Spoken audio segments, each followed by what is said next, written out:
This is Earl Nightingale with the first issue of Direct Line. The purpose of this new program is to explore ideas, the best ideas from the past and present as they pertain to you and me and the mystery of our lives.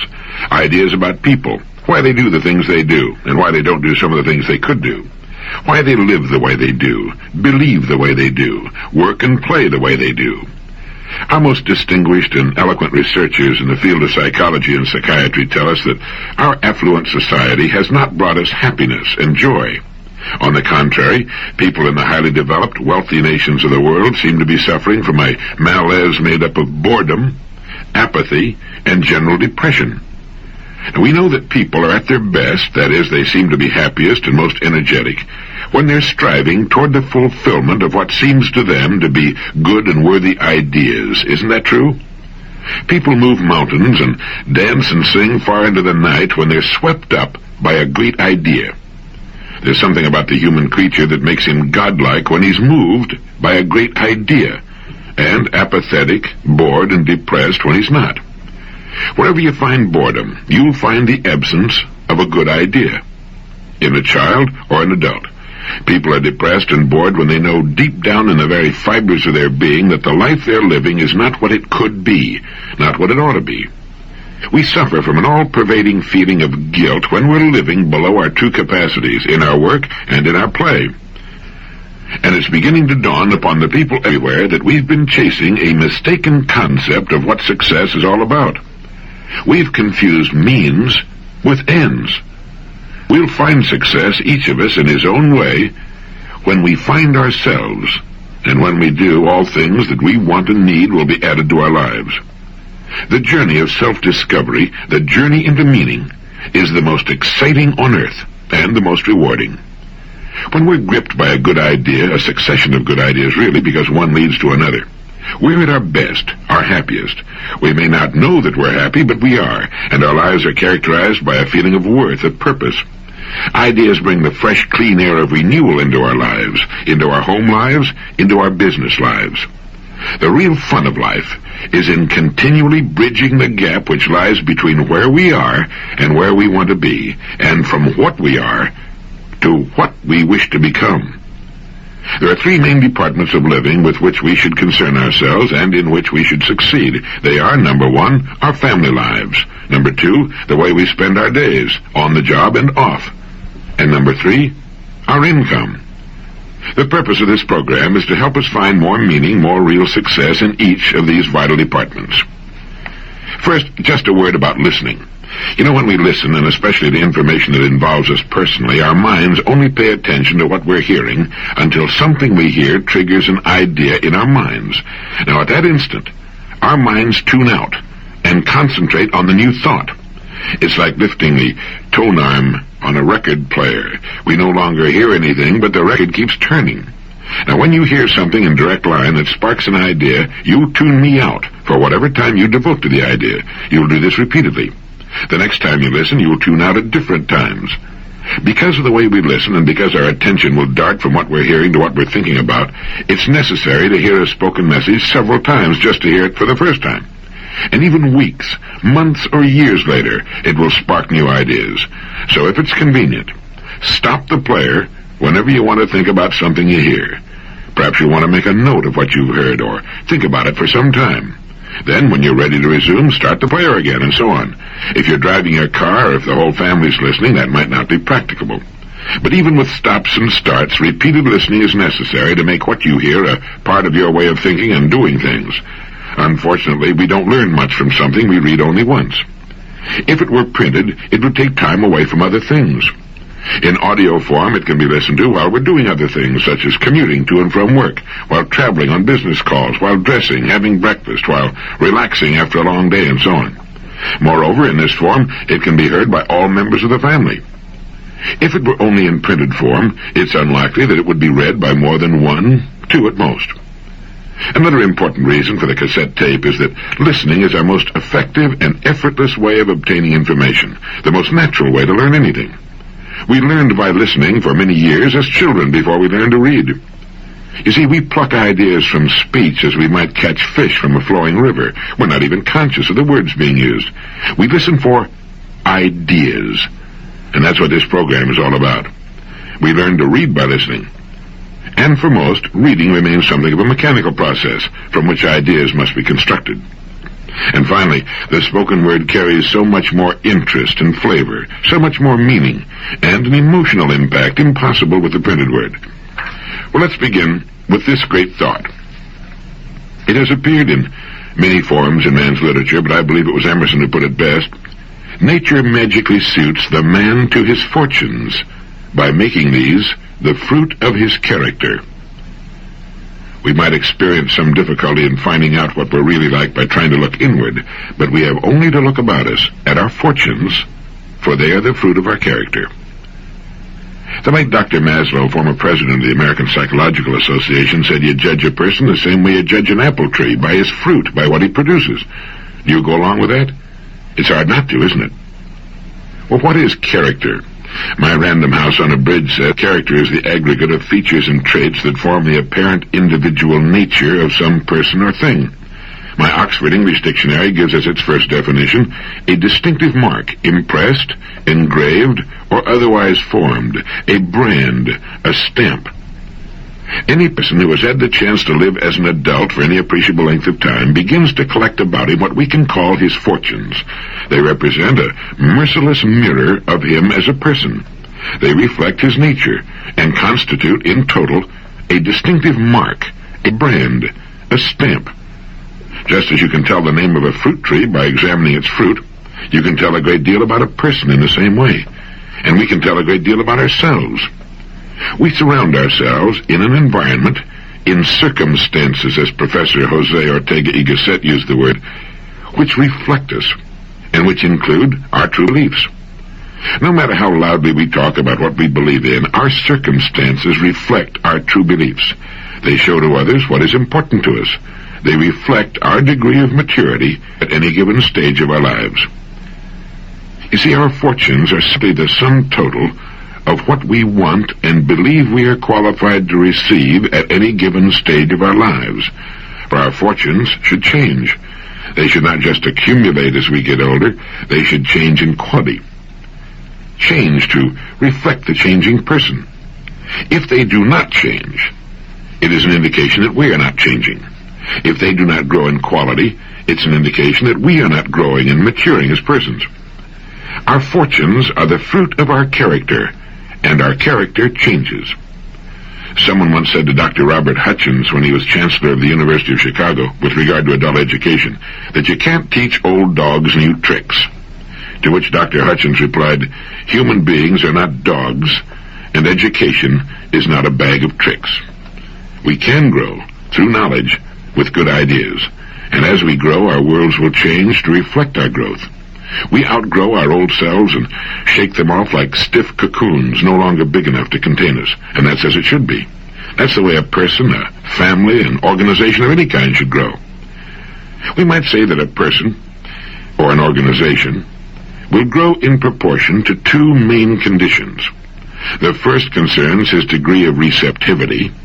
Are his windows open to the fresh breeze of renewal in the form of new ideas and creative thinking? Many persons, you know, in organizations are closed systems. They've got their windows closed and locked, apparently in the belief that they're already the repository of all useful information. We can all name such persons and such organizations, some quite large, but shrinking. The one thing that always typifies a closed system is that it ultimately begins to shrink, and it will eventually die if it stays closed long enough. Any person or persons making up the management of any sort of organization who feel no need for new ideas, or who do not challenge their own beliefs from time to time, are on the road down toward stagnation and decay. And the second condition governing a person's or organization's growth will be determined by the source or sources of ideas. Now, if our ideas come to us only from those by whom we're habitually surrounded, those who live much as we do, we'll tend to do little more than reiterate and fortify the ideas we already live by. That's also true in an organizational sense. A person can be said to be an organization, indeed a highly complex organization. Like any other sort of organization, the overall success will be determined by the quality of management. Just as the success of any business or other organization depends for its success or failure upon its management, so does the success or failure of a person depend upon the way he manages himself. We're all units of production. We produce things and words and attitudes which reflect our management. And the quality of our product, our total product, will be determined by the quality of our own self-management. Now, we can determine the quality of our overall product by simply assessing what we're being paid for it. It's true for a person, or for a business firm, or any sort of organization. And we might say the quality of our management will be determined by the quality of our ideas. The main ideas of our lives are the main roads on which we travel. So where do we get most of our ideas? When you ask about the extent of a person's education, you must ask, who were his teachers? We need to ask ourselves the same question. We can change, we can grow, and as we change and grow, our fortunes will reflect that change and growth. That our character is the architect of our fortunes is an interesting idea, isn't it? It's so interesting that it could bring about a significant change in our way of living. It could modify or completely change our goals in life. It gives us a way of assessing the quality and the importance of the product we're producing in each of our important divisions. Let's say a company has 3 divisions. 2 are doing well, 1 is losing money. Now, the one that's losing money, provided it's been losing money for some time, would seem to indicate that it has poor management, or else it produces a product or service without sufficient demand on the part of those it would serve. Now, the same can be said to be true of the different departments of our lives. Quite often a person will be great in one department and poor in another. Great on the job at making a living, perhaps, but poor at home, or great at home and poor on the job. I think we can safely say that every relatively normal person wants to succeed in each of the 3 main departments of living. In his family life, in the way he spends his days, that is, the work he's chosen and the way he chooses to spend his free time. It's surprising, how many people tend to forget that they chose their work of their own free will, just as they chose their spouses of their own free will, and the main direction of their lives of their own free will. And we all want to succeed in the income department. That is, we want an income sufficient to fulfill our wants, not just our needs, but our wants as well. Now, we control our rewards in each of these departments. If we've been adults for any real length of time, and if we've achieved any real maturity, we must admit to ourselves that our rewards in each department are commensurate with our management, with our success in interacting with those upon whom our success depends.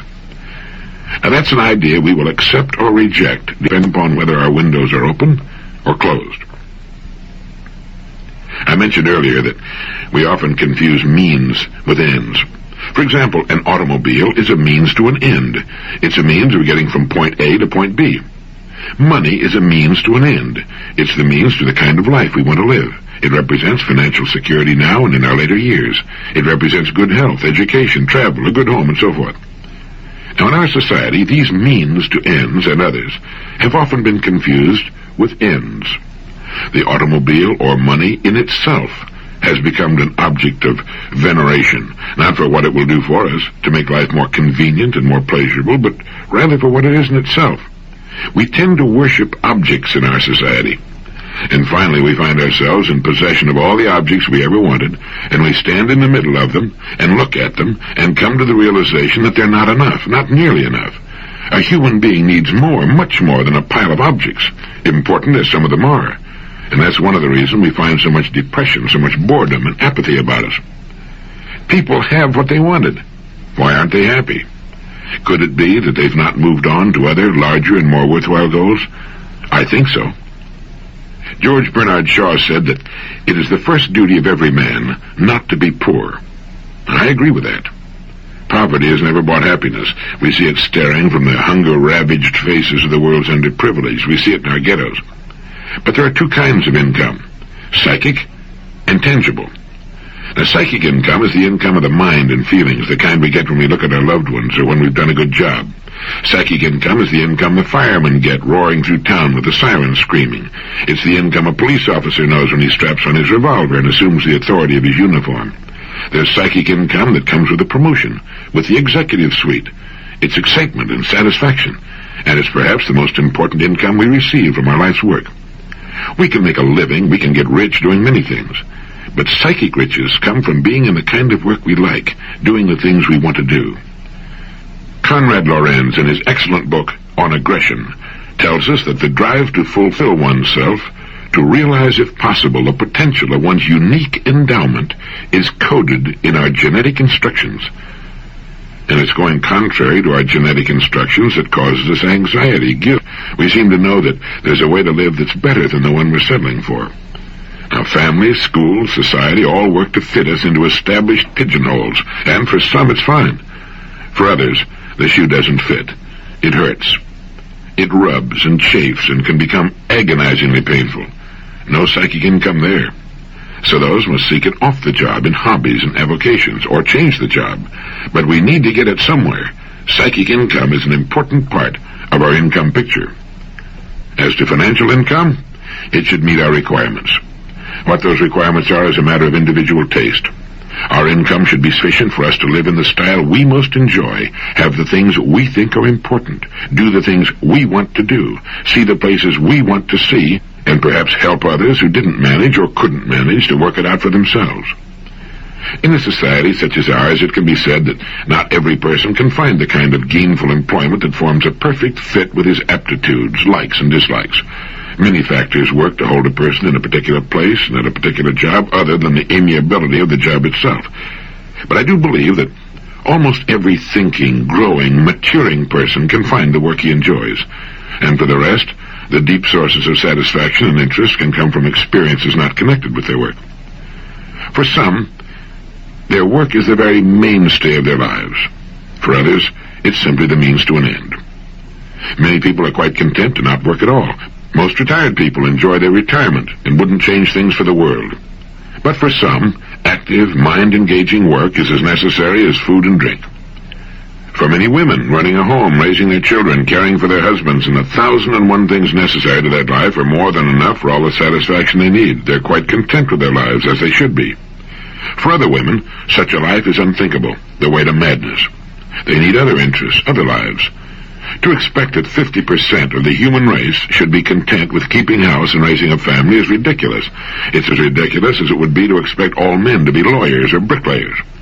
A woman can want the love and companionship of a man and perhaps a family, without at the same time having an aptitude or even an interest in keeping house. She might prefer to be a brain surgeon, a teacher, a business executive, or any one of the 200,000 possible occupations in our society. We've been taught to live within our means, and it's good advice for a company, a country, or a person. But what are our means? Have we explored our means? Do we know what our real means are? People say a person shouldn't reach beyond his capacity. It'll only end in frustration and disappointment. What is a person's capacity? How's he to find out what it is unless he reaches? The man and wife in the so-called average home on an average street in an average town haven't the faintest notion, as a rule, that they can sit down at the kitchen table, make a list of everything they want, number the items on the list in the order of their importance to them, and then get everything on that list in 5 years, certainly in 10. An American labor leader once commented that the American people can have anything they want. The trouble is that they don't know what they want, and this most certainly applies to income. A British survey team discovered that the average American family believes that happiness can be guaranteed with a 20% increase in income. It's obvious that most people haven't the foggiest notion as to what constitutes happiness.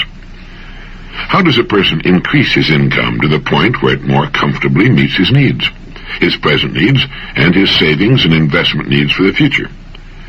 A good first step is to realize that everything we want, other people have, and will give us if we earn it. $1 from just 10% of the families in the United States would come to $7 million. Our income is in the hands of others. If our income is not what we want it to be, we must examine our product and our management. We have failed to qualify for it, or have lacked the courage and ideas to go after it.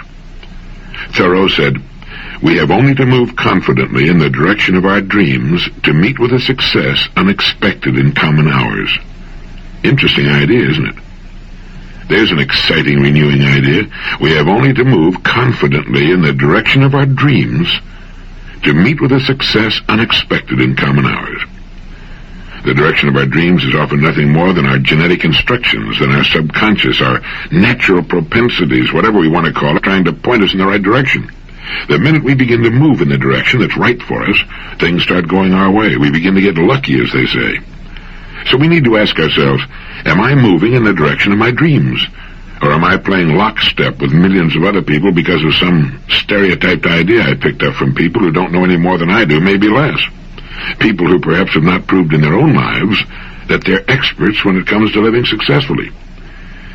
Eric Hoffer put it pretty well when he said, we're taught not to waste time and raised to waste our lives. Something to think about.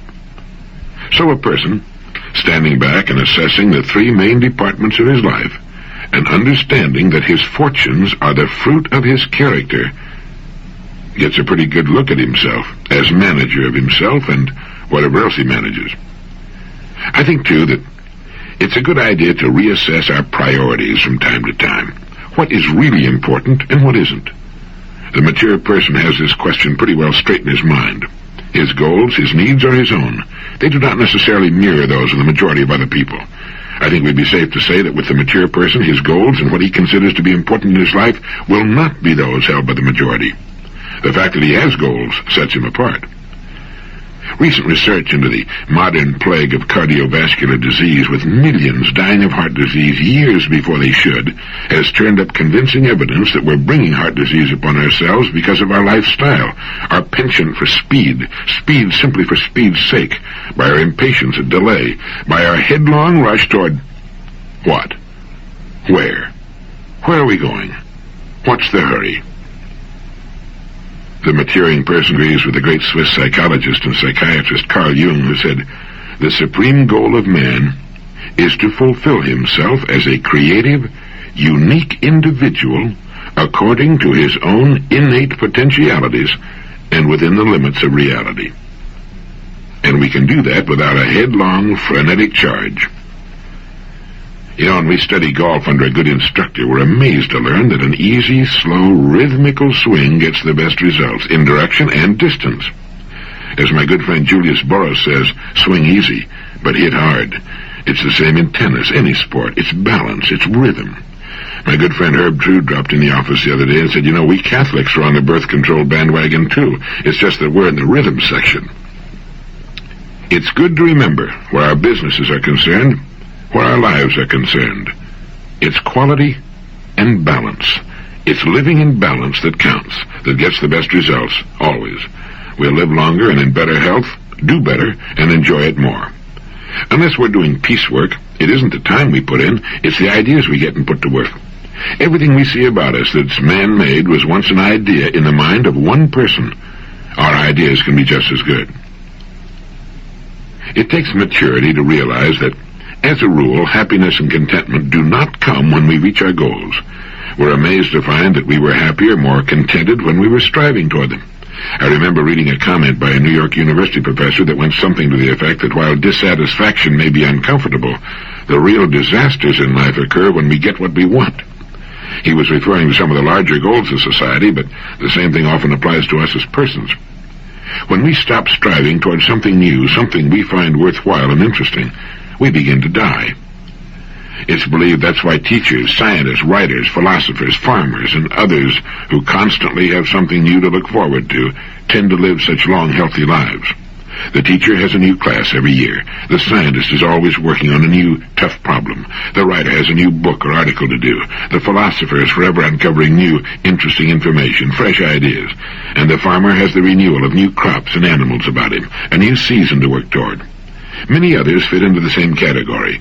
Those who do not tend to live shorter lives. With no new place to go, they simply stop sooner. A generalization, of course, but it tends to work out. Incidentally, heart attacks, contrary to popular opinion, are not common among leaders in business and industry, in government and education. The leaders usually enjoy excellent health and have learned to live in balance.